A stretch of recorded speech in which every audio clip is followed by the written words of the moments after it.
Welcome to episode 2 of Mia Mina Talks. I'm your host, Mia Mina. Thanks for joining me in my library.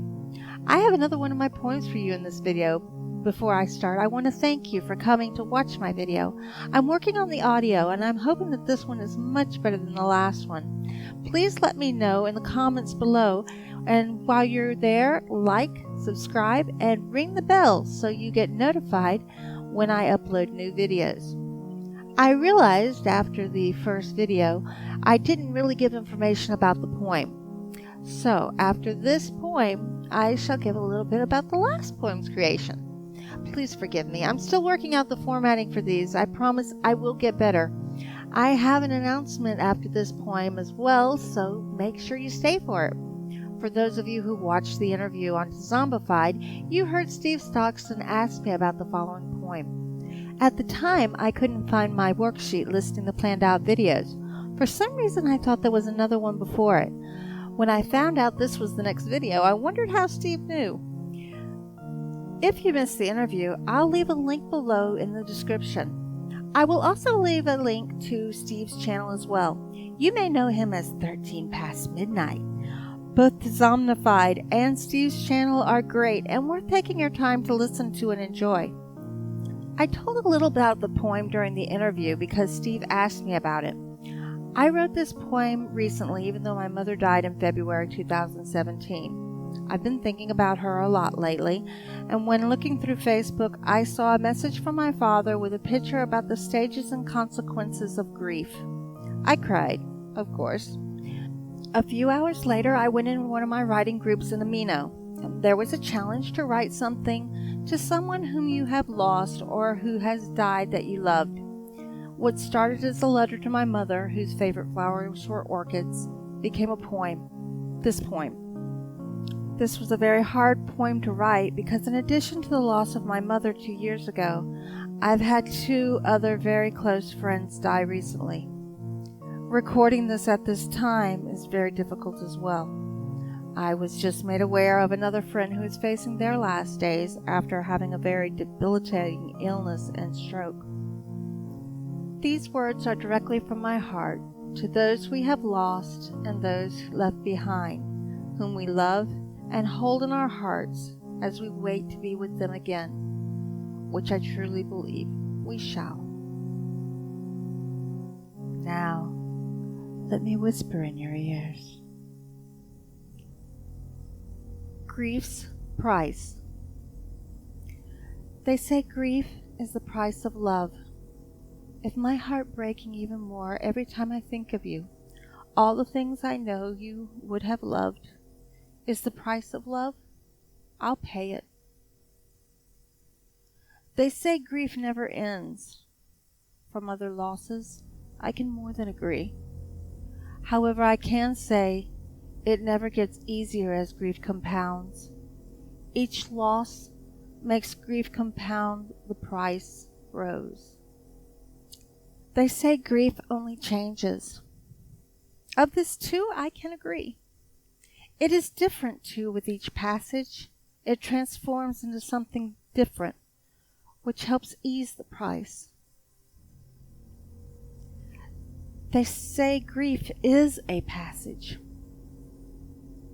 a way through to another point. We aren't meant to stay locked in grief's binds. How many of us let it keep us tied up in pain and continually paying the highest price?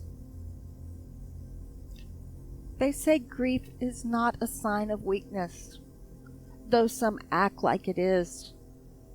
Of this too I agree. This is why they don't allow themselves to feel or deal with it. Those of us who make it through know strength is its prize for this price. They say grief is not a lack of faith. Yet what of those with no faith? The strength to believe you can overcome the pain? The pain of grief can only be relieved by the strength of that faith. The price is easily paid. Grief's price changes who we are. It strengthens us. It binds up our hearts from the wounds of loss. It helps us heal. It helps us move on. It helps us pay the price of love. Thank you for listening and making it to the end of the video. As promised, first some information about the poem Do I Want Release. I wrote it on July 30th of this year, which is actually the first title it had for about a week. I'm not sure exactly what prompted it. However, I had just been working on a short story about a team of paranormal investigators. The point of view of the poem is from a spirit in a haunted location. She is not the only one in the location, as she says there are others. She is also not restricted in the house to one area. Although she is not sure what would happen if the paranormal investigators found a way to release her to the next life, part of her fears what's next, so she's not sure that's what she wants.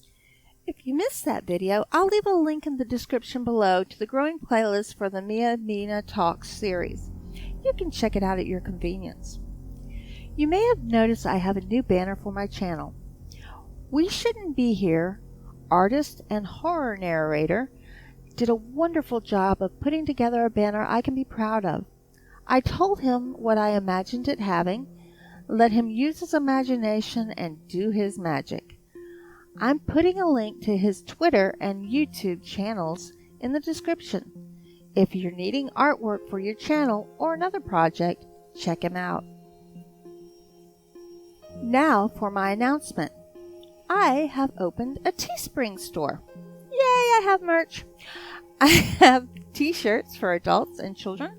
Also, I have mug designs. If you can give me other ideas of what you all would want in the comments below, I can see what I can add. Also, let me know if you want more of the current book graphic or if you wish to see the Mia Mina avatar graphic as well. What would you like it on? I've added the link in the description below so you can check it out. Again, I want to say thank you to everyone who has been so welcoming, supportive, and helpful. Don't forget to like, comment, subscribe, and ring the bell if you haven't already. Please have a wonderful day or night. Be safe.